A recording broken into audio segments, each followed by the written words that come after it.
Hello friends, good morning. कैसे हैं आप लोग? जैसा कि मैं आपको बताता रहता हूं, जीटीएल इंफ्रा के बारे में अक्सर मैं रिव्यू करता रहता हूं। 2-3 दिन में आपको एक वीडियो में दे ही देता हूं। देखिए ध्यान से दोस्तों, जीटीएल इंफ्रा में मैंने आपको लास्ट लगभग 22 तारीख में आपको 21 तारीख में एक वीडियो बनाई थी कि ये 22 तारीख में फिर अपर सर्किट में आ जाएगा। ये दोबारा से फिर अपर सर्किट में आ गया है, यानी कि ₹2.35 पे इसने क्लोजिंग दी और अपर सर्किट में आया।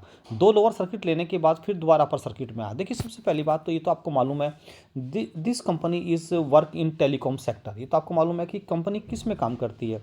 ये कंपनी टेलीकॉम सेक्टर में काम करती है। दूसरी बात, हम लोग देख सकते हैं कि टेलीकॉम सेक्टर के बाद ये टेलीकॉम की एक सबसे बड़ी लीडिंग कंपनी है, ये तो आपको मालूम है। दूसरी बात, हम लोग ये क्या चाह रहे हैं, हम आपको क्या बताना चाह रहे हैं। सबसे पहली बात ये देखनी है आपको कि क्या ये 10 से 20 रुपये जा सकता है? जा सकता है, ठीक है जी।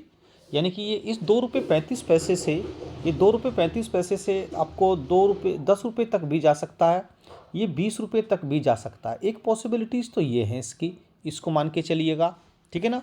दूसरी पॉसिबिलिटीज़ इसमें ये भी है कि ये ₹2.35 से ये ₹1 भी आ सकता है, ₹1.25 भी आ सकता है। हमें दोनों सिचुएशन सोच के चलनी है। बात क्लियर? आपको मालूम है हमें 2 तरह के अकाउंट रखने हैं। 2 तरह के अकाउंट कौन से रखने हैं? हमें एक तो लॉन्ग टर्म के लिए रखना है, एक शॉर्ट टर्म के रखना है, स्विंग ट्रेडिंग के लिए। अगर स्विंग ट्रेडिंग में आपको कहीं 10-20% का रिटर्न मिल जाता है तो लेके निकल जाइएगा। अगर लॉन्ग टर्म के अकाउंट में हम इस पोजीशन को देखेंगे 10 से 20 रुपए वाले को, जैसे जैसे 10 से 20 रुपये एकदम तो नहीं जाएगा, गिरेगा भी। हर गिरावट में आप इकट्ठा करते रहिएगा, ठीक है ना। और फिर देखिएगा आपको कितना मल्टीबैगर ये रिटर्न दे देता है। दूसरी बात, मेरा कहने का मतलब ये है कि पहली बात तो ये है कि इस कंपनी का, ये कंपनी जा क्यों सकती है 10 से 20 रुपया, या 50 रुपये क्यों जा सकती है, या 60 रुपये क्यों जा सकती है, 100 रुपये क्यों जा सकती है, 200 रुपये क्यों जा सकती है। रीज़न क्या है? एक तो इसका बिजनेस मॉडल बहुत मजबूत है। क्लियर? सभी टेलीकॉम इंडस्ट्री जितनी भी हैं, सभी टेलीकॉम इंडस्ट्री को ये सर्विस प्रोवाइड करती है। और मेरे ओपिनियन में तो ये कम से कम 5 साल में 100 से 200 रुपये तक चले जाना चाहिए। बाकी आप अपनी रिसर्च के अनुसार आप बता सकते हैं कि मैं सही बोल रहा हूँ या गलत बोल रहा हूँ। दूसरी बात, 52 वीक लो इसका 60 पैसे था और 52 वीक हाई इसका ₹2.60 था। बात क्लियर?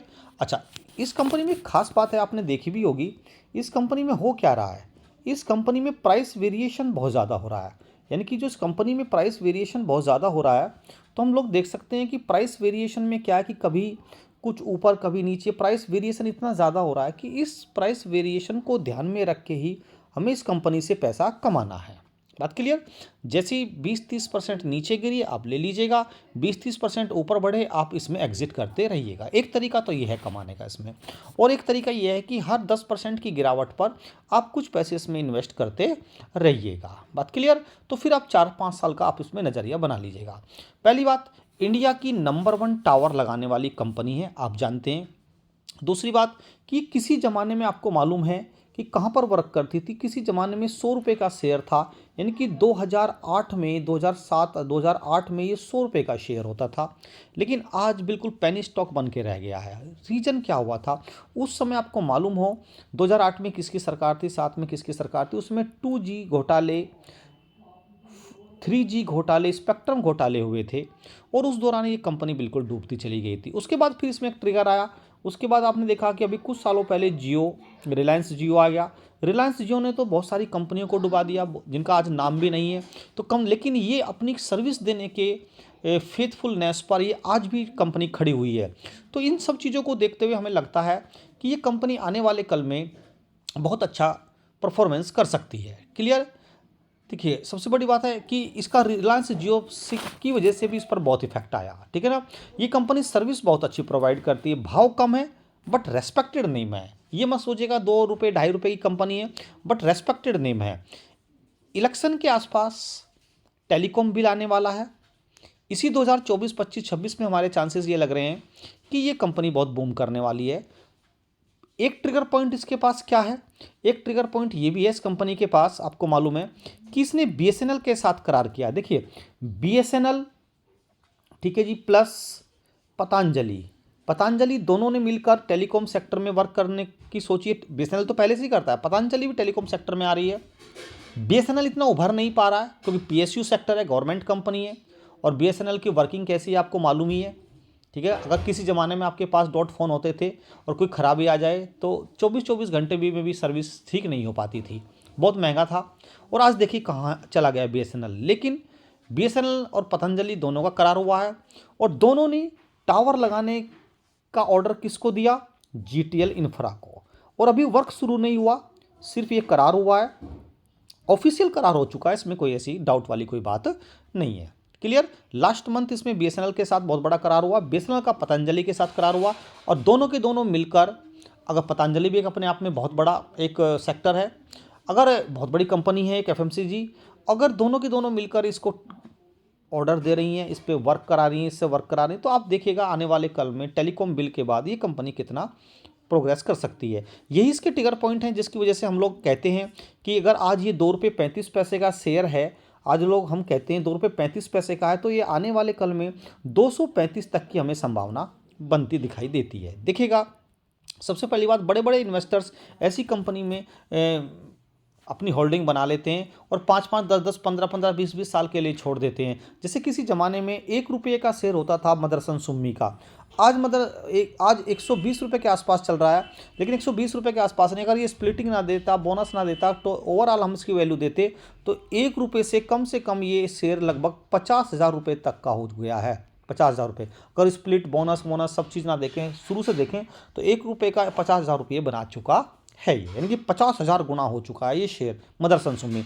तो ऐसी कंपनियों में बड़े बड़े इन्वेस्टर्स अपना स्टेक ले लेते हैं, और हम लोगों को सब कहते रहते हैं पेनी स्टॉक है, आपका पैसा डूब जाएगा। सही बात है, डूब जाएगा, ये तो हमें भी मालूम है। स्टॉक मार्केट एक ऐसा फील्ड है, इसमें कहते ही हैं सब लोग कि पैसा डूब जाएगा, बर्बाद हो जाएगा। अरे हमें मालूम है बर्बाद हो जाता है, तभी तो हम लोग इसमें आए हैं। कुछ अपना डर हटा के ही तो आए हैं, कुछ गेम खेलने के लिए तो आए हैं, कुछ रिस्क लेने के लिए तो आए हैं।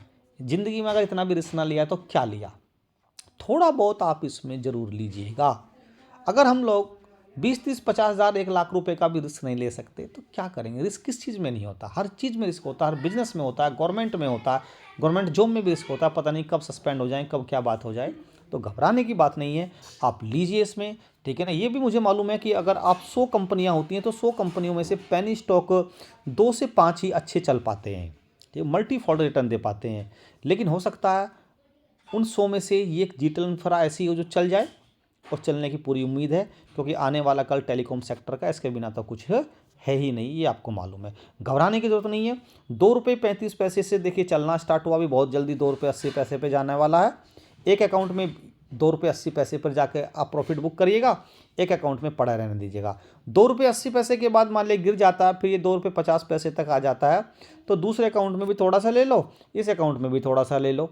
फिर ये 2 रुपये 50 पैसे से अगर 3 रुपये तक चला जाता है तो फिर प्रॉफिट बुक कर लीजिएगा। क्या दिक्कत वाली बात है? ऐसे कमाते जाइए, मौज लेते जाइएगा, और मेरे चैनल को सब्सक्राइब करते रहिएगा, और मैं आपके लिए फिर अच्छी अच्छी वीडियो ला